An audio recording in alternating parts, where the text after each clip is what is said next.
हर दौर में कुछ लोग सिस्टम से लड़ते हैं और कुछ सिस्टम बन जाते हैं। कभी कोई नेता जनता की आवाज बनता है और कभी वही आवाज जनता की बंदूक बन जाती है। बिहार की मिट्टी ने ऐसे कई नाम देखे हैं जो बदलाव के प्रतीक बनकर उठे और फिर उसी बदलाव के बोझ तले दब गए। उनमें से एक नाम है आनंद मोहन सिंह, एक नौजवान जो कभी संपूर्ण क्रांति का सिपाही था, आगे चलकर सत्ता का रणनीतिकार बन गया। वो मंच से नारे लगाता था सिस्टम बदलेगा, लेकिन वक्त ने कहानी उल्टी लिखी, सिस्टम ने उसे बदल दिया। और यहीं से शुरू होती है वो कहानी जहाँ नेता और अपराधी के बीच की रेखा मिट जाती है। ये कहानी है राजनीतिक के उस चेहरे की जहाँ सत्ता इंसाफ से नहीं समीकरणों से तय होता है। मंत्री से माफिया तक आनंद मोहन की राजनीतिक की असली कहानी। नमस्कार दोस्तों, मैं शेखर झा स्वागत करता हूँ आप लोगों का। बिहार की जमीन हमेशा बेचैन रही है, कभी अन्याय के खिलाफ, कभी सत्ता के खिलाफ और कभी अपने ही भाग के खिलाफ। इसी बेचैनी की मिट्टी में सहरसा की एक शांत सी बस्ती में एक लड़का जन्म लेता है, नाम आनंद मोहन सिंह। वो लड़का जो स्कूल के मंच पर नाटक नहीं सवाल करता था, जिसके शब्द में गुस्सा नहीं आग थी और उसी आग के लपटे आने वाले दशकों तक बिहार की राजनीतिक को जलाने वाली थी।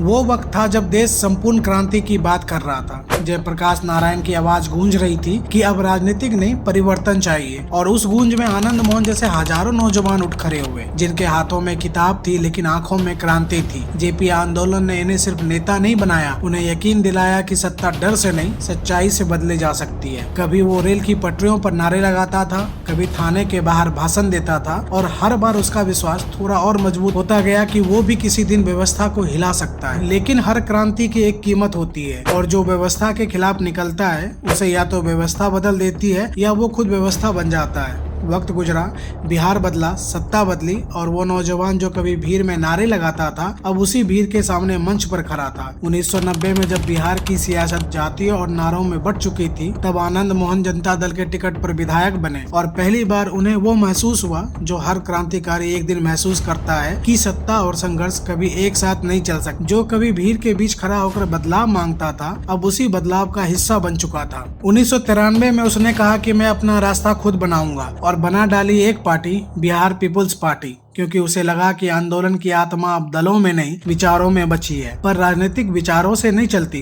वो समीकरणों से चलती है। 1995 के चुनाव में आनंद मोहन ने 100 से ज्यादा सीटों पर अपने प्रत्याशी उतारे और पूरा बिहार पहली बार समझा कि अब राजनीतिक में भीड़ नहीं जातियां गिनी जाती है। जो क्रांति जनता को जोड़ने निकली थी अब पहचान में बंटने लगी थी। सत्ता का खेल अब विचारों से नहीं जातीय झंडों से खेला जा रहा था और वही आनंद मोहन का सफर भी बदल गया। अब वो सिर्फ नेता नहीं रहे, वो प्रतीक बन गए। राजपूत अस्मिता के नए चेहरा, ऊंची जातियों की नई आवाज और राजनीतिक के नए खिलाड़ी। भीड़ अब भी उनके पीछे थी लेकिन वजह बदल गई थी। पहले वो विचारों से जुड़ते थे, अब पहचान से। वो मंच पर वही जोश से बोलते थे, वही नारे लगाते थे, लेकिन उनके शब्द अब व्यवस्था को नहीं विपक्ष को चोट पहुंचाते थे। और यही वो पल था जब क्रांति धीरे धीरे राजनीतिक में बदलने लगा, जहां आदर्श पीछे छूट गए और सत्ता सामने खड़ी हो गई। कभी वो कहता था मैं सिस्टम बदल दूंगा, लेकिन अब सिस्टम उसके इर्द गिर्द घूमने लगा था। वो अब भीड़ के बीच खड़ा था, लेकिन उस भीड़ में उसका नाम एक नारे की तरह गूंजता था, एक नेता के रूप में, एक जाति के प्रतीक के रूप में और धीरे धीरे एक शक्ति के रूप में। लेकिन आनंद मोहन ने वो रास्ता चुन लिया था जहां शक्ति, सम्मान और अपराध तीनों एक दूसरे से मिलते हैं। और बिहार की राजनीति ने उस दिन अपनी दिशा खो दी जब जनता की लड़ाई जाति की जीत में बदल गई। कभी वो क्रांति का चेहरा थे, अब सत्ता का हिस्सा। और सत्ता भाई कभी किसी की नहीं होती, वो बस चेहरा बदलती है। 5 दिसंबर 1994 की वो सुबह थी जब बिहार की ठंडी हवा में कोहरा लटका था। सड़कें सुनसान थी और आसमान ऐसा लग रहा था जैसे वह खुद किसी आने वाली त्रासदी की गवाह बनने वाला हो। उसी सुबह गोपालगंज के जिलाधिकारी जी कृष्णैया ने अपनी सरकारी गाड़ी में बैठकर निकल पड़े। उनके साथ कोई काफिला नहीं था, कोई हथियारबंद सुरक्षा कर्मी नहीं था, बस एक ईमानदार अफसर का आत्मविश्वास था जो यह मानता था कि अगर वह नियमों के साथ चलता है तो दुनिया भी उसके साथ चलेगी। लेकिन उसी सड़क पर दूसरी दिशा में एक और कारवां आ रहा था जो ना तो नियमों से बंधा था ना सीमाओं से। वो था छोटन शुक्ला की शव यात्रा, एक ऐसा नाम जो बिहार की राजनीतिक में अपराध, जाति और सत्ता का संगम बन चुका था। उसकी हत्या ने लोगों के भीतर दबी हुई आग को भड़का दिया था और अब वो शव यात्रा सिर्फ एक विदाई नहीं बल्कि एक ऐलान थी कि सम्मान के नाम पर कानून को भी झुकना पड़ेगा। उस भीड़ में हजारों लोग थे, झंडे थे, नारे थे, जो कहते थे हमारा अपमान नहीं सहेंगे। उनके चेहरे पर शोक से ज्यादा गर्व था। और उस भीड़ में कुछ ऐसे चेहरे भी थे जिन्हें जनता नेता कहती, जो कानून को चुनौती नहीं बल्कि खेल समझते थे। और जब वो भीड़ आगे बढ़ी तो एक सैलाब बन चुकी थी, जिसमें तर्क डूब चुके थे और भावना हथियार बन चुकी थी। कृष्ण नैयर की गाड़ी उसी सड़क पर आ पहुंची, वही सड़क जहां भीड़ के गुस्से और सिस्टम की मर्यादा का टकराव होना था। गाड़ी रुकी नहीं, पर भीड़ ने रोक ली। किसी ने कहा अफसर है, किसी ने कहा इन्हीं की वजह से छोटन मारा गया। और बस वही पल था जब इंसानियत ने सांस लेना बंद कर दिया। कानून ने आंखें मूंद ली और भीड़ ने एक अफसर को गाड़ी से बाहर खींच लिया। वो अफसर जो व्यवस्था की रीढ़ था, अब भीड़ के पैरों तले पड़ा था। और चंद पलों में सड़कों पर फैले खून ने बता दिया कि अब कानून की किताब नहीं, भीड़ के नारे चलेंगे। वो हत्या सिर्फ एक आदमी की नहीं थी, वो एक सोच की हत्या थी। उस सोच की जो मानती थी कि न्याय का अर्थ संविधान से निकलता है, न कि जाति से। और उस दिन बिहार ने देख लिया कि कैसे राजनीति और अपराध एक ही मंच पर खड़े हो जाए तो प्रशासन की कुर्सी भी कांप जाती है। कुछ घंटे बाद सड़क खाली थी, पुलिस पहुंची, गवाह भाग चुके थे और जो बचे थे वो खामोश थे, क्योंकि बिहार में खामोशी ही सबसे सुरक्षित जवाब थी। उसके बाद मुकदमे शुरू हुए, बयान दिए गए, गवाह बदले और हर बार सच्चाई थोड़ी और खो गई। लेकिन अदालत ने कहा भीड़ को भड़काने वाला भी दोषी है। और नाम सामने आया आनंद मोहन सिंह, वही नेता जिसने कभी कहा था कि वो जनता की आवाज है, अब उसी जनता की गुस्से का चेहरा बन चुका था। 2007 में अदालत ने आनंद मोहन सिंह को मौत की सजा सुनाई। बिहार में हलचल मच गई,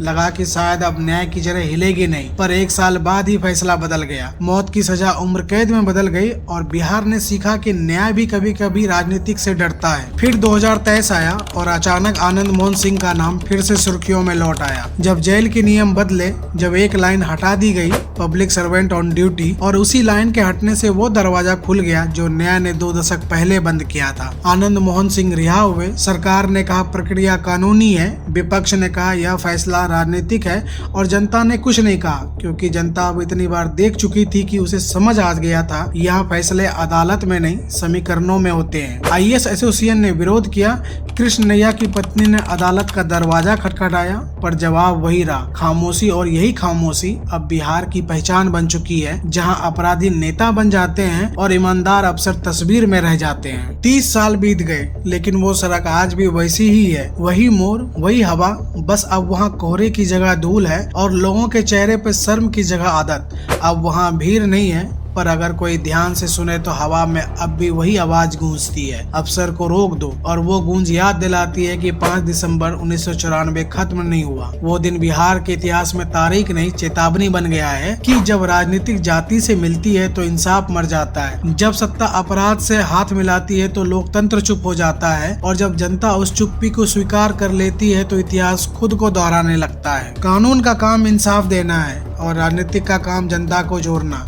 लेकिन जब राजनीति जाति पर टिक जाती है और जाति वोट में बदल जाती है, तब कानून किताब में रह जाता है और इंसाफ भाषण में। यही कहानी बिहार की सियासत की सबसे कड़वी सच्चाई है, जहां अदालतें फैसला सुनाती है लेकिन गलियों में नारे गूंजते हैं, जहां गलती और गौरव के बीच की रेखा सिर्फ जाति की पहचान से खींची जाती है, और जहां अपराध का रंग सफेद कपड़े पहन लेता है तो भीड़ उसे नेता कहने लगता है। 5 दिसंबर 1994 को जब जी कृष्णन की हत्या हुई, तब ये सिर्फ एक अफसर की मौत नहीं थी, वो एक पूरे सिस्टम का प्रतीक था जो टूट गया। लेकिन अगले ही दिन से बिहार की राजनीतिक ने इसे त्रासदी को जातीय शोर में बदल दिया। कोई कह रहा था राजपूतों का अपमान हुआ, कोई कह रहा था हमारे समाज को निशाना बनाया गया, और इस आवाज के बीच असली सवाल कहीं खो गया, मारा कौन गया था, इंसान या उसकी पदवी। बिहार में आज भी लोग कहते हैं कि राजनीति जनता की सेवा है, लेकिन हकीकत यह है कि यहाँ जनता एक वोट बैंक है और नेता उसकी पहचान का ठेकेदार। जाति के नाम पर वोट लेना परंपरा नहीं, संस्कृति बन चुकी है, और जो इस संस्कृति पर सवाल उठाए वो देशद्रोही कहलाता है। ऐसे में कानून की भाषा कौन सुनेगा